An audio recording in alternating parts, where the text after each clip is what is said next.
It will. The future of cancer technologies, of therapy is fascinating. The future, so for whatever reason, your body in the womb, you create cells. In the womb, you create colon cells, you create heart cells. For whatever reason, for some people, as they get older, that mechanism kicks back on. The brain sends a signal to the cells and says, start producing colon cells we don't need. Now you have colon cancer, etc. Okay? Start producing pancreas cells I don't need. Now you got pancreatic cancer, whatever, right? Now what they're going to do is they're going to be able to hack, what they're trying to do is hack into that code, hack into that conduit of information and scramble it and stop it from sending that signal. That's that's only one of the futures of cancer therapy. It's interesting. Well, it's just the fact that we are machines and we're learning how to hack our machine. Is there's also a dark side to this, which is transhumanism, not trans like we had yesterday, transhumanism. But transhumanism, which is basically the blending of man and machine. And, the whole theory is like, there's these elites out there that want to live forever. Well, in my humble opinion, there's a dark side to that because we're not meant to live forever. We are meant to come here, learn the lessons of the universe, and ascend. And basically because, in my humble opinion, this is the lowest level of heaven, highest level of hell. Some think this is a prison realm. I think it's just Tijuana and a bunch of fucking weirdos are coming to watch us blow donkeys, right? And we're not meant to live here forever, but there's these low frequency demons out there, low frequency entities that want to trap us here. And transhumanism is a part of that, keeping us trapped here instead of learning our lessons, moving on and ascending. And then the universe, okay, you didn't learn that lesson, right? Send us back down again. And we could also just go back up whenever we want. But the notion of being trapped here for a long time. I said this yesterday. I'm 48. I'm fucking looking around going, you people are fucking awful. You're making me miserable. Imagine being 200 years old trying to watch the MTV Music Awards. Jesus Christ, yeah. Well, that brings me closer to God. Like they're just running snuff in the middle of the fucking room. They're like, and the winner for best chopped head award goes to. Yeah, well, that's the thing is you realize that if you chase sensation, over time, it starts to it's like you'll never feel what your first kiss felt like. And everything is chasing that. That's drugs too. It's the same drug. It's the same as drugs. Chasing that first high. Everything. So what happens is you start to renounce the physical world and get into spirituality. It's ultimately, in a lot of ways, brings me closer to the notion of what God is and farther away from the things you can measure, farther away from the things that you rely on in the material world, like just the fact that I have, you want food, you want to satisfy your appetites, but status, popularity, all those things that you chase you start to see what they really are, which is actually just this bait with a hook on it. And once you're hooked on that, you're not going to get what you want. It goes back to there's a difference between what you want and what you actually need. And what you need often comes at the only way to get what you need a lot of times is to give up what you quote unquote want, what you think you want. And you don't know what you want until you give it up. And then you get what you need. And maybe that's also why there's so much value in struggle. There's so much value in loss. Struggle is everything. And these people are trying to legislate that out. It's like, no, man. You'll never legislate it out. These moments that you struggle and you feel pain and you're sad and you're angry, these are the moments you're meant to learn from. Well, these are learning moments. Think about movies. Okay, so let's say the government eye is watching everybody, so there's no more crime. Okay, what are you going to write about? What kind of movies are you going to watch? So the American story, every story is about struggle.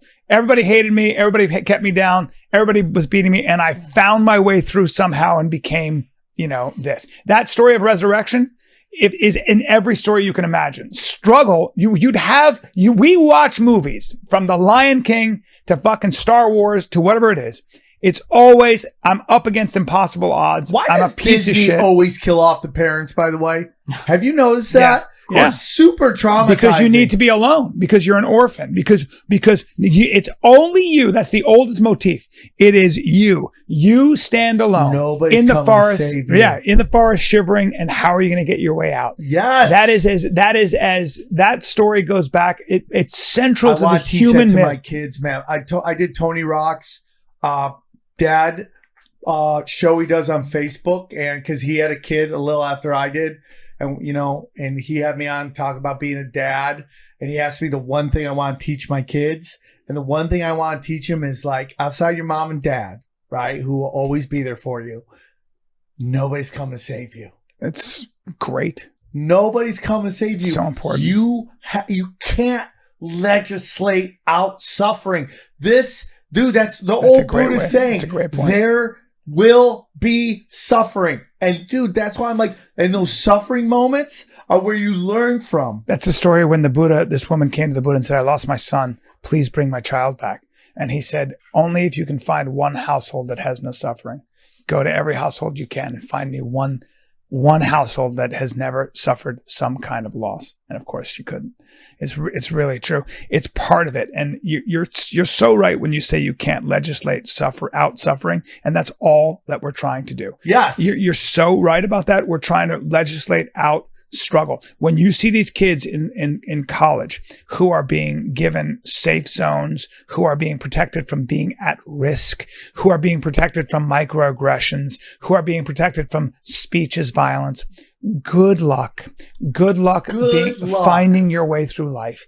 You're not going to. It's hilarious that you think you can hide from that tiger in the tall grass who's waiting crouched for you to come out soft as can be, soft as fucking can be, because you and your personal autonomy has been so protected behind those very expensive walls you call your institution of higher learning. You're not learning a fucking thing. I agree. You're hearing a bunch of theory from other people that have never lived in the real fucking world. I just went to I basically, I learned in college I could bang a lot of chicks. That's what I learned. That's what part of what college is about. Right? But now, we've extended childhood now. Yeah, but I know I have family that are in college that are like, I don't fuck with girls because I'm afraid. Women have fucked themselves, man.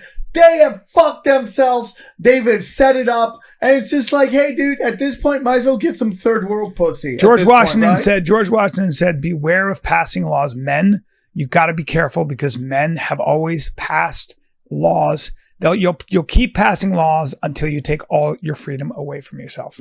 That's what happens. In the name of safety, in the name of safety, in the name of protecting the people.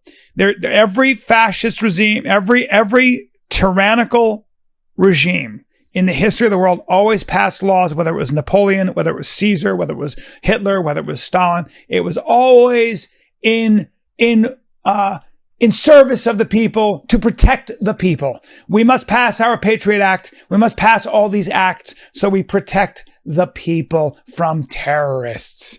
Never mind, you guys keep eating all that salty, fatty, sugary food and keep getting diabetes, which is actually what's going to kill you. But we'll kill a bunch of terrorists overseas at your expense. Please give us another $1 trillion so we can keep killing those terrorists in 120 countries. We have special forces guys and all our intelligence in about 120 countries. You think there's any money to that? You think there's any money to that? You think that the industrial military industrial complex is making money?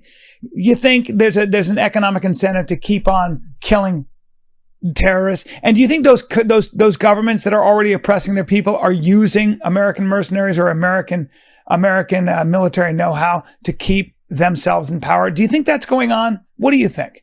I don't know. I got suspicions. My